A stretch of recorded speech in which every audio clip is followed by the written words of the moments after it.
Something happened in our town. A child's story about racial injustice. Something bad happened in our town. The news was on the TV, the radio, and the internet.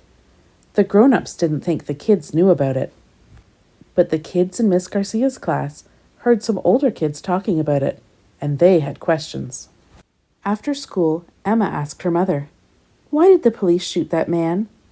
"It was a mistake," said her mother. "I feel sad for the man and his family."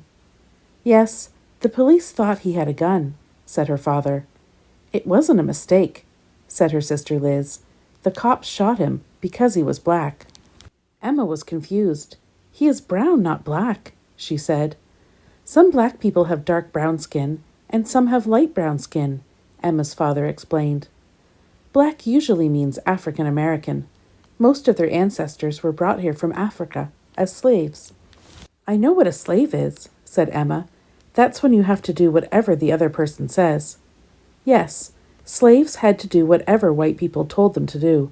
Even after slavery ended, white people didn't let black people live where they wanted, go to school with white people, or vote. Who are white people? White people came here from places in Europe or Russia or other countries. We are white, even though our skin is light tan. "Did our family do those bad things a long time ago?" asked Emma. "Yes," answered her mother. "Back then, many white people thought that they were better than black people, even though it wasn't true." Liz added, "Some white people still think most black men and boys are dangerous, even though they're not." "Was that man that got shot dangerous?" asked Emma. "No," her mother said. "Shooting him was a mistake. It was a mistake that is part of a pattern." "Like the pattern on my blanket?" Emma asked. "Yes, but this pattern is being nice to white people and mean to black people. It's an unfair pattern." "Suppose you had a birthday party and invited everyone in your class except the black kids," her mother said. "How would the black kids feel?" "They would be sad," Emma said, "or mad." "And you would be missing out, because you never know who is going to be your best friend," said Liz. "And you can help others to be fair," said her mother. "Like telling Anna to stop teasing Ling about her name?" asked Emma. Her mother gave her a hug. "Yes, just like that." In another house, Josh asked his mother, "Can police go to jail?" "Yes," said his mother. "Why do you ask?" "That white policeman who shot the black man," said Josh. "Will he go to jail?" "What he did was wrong," said his mother. "But he won't go to jail," said his father. "Why not?" asked Josh. "Cops stick up for each other," said Josh's brother Malcolm, "and they don't like black men." Josh was confused. "Why not? Some police are black." "You're right," said his mother. "Uncle James is a police officer, and so is my friend Kenya." "There are many cops, black and white, who make good choices," said his father, "but we can't always count on them to do what's right." Malcolm added, "I could get stopped by the police just because I'm black, even if I don't do anything wrong." "That's not fair," Josh said. "What if it was a white man in the car? Would the police have shot him?" "They probably wouldn't even have stopped the car," said his father. "Sometimes white people are treated better than black people," said his mother. "But it's not right. Everybody should be treated fairly." Josh's mother gave him a hug. "We're proud of who we are. Harriet Tubman, Martin Luther King Jr., and Nelson Mandela were strong and brave black leaders. They showed us that we can stand up for our rights and set good examples for others.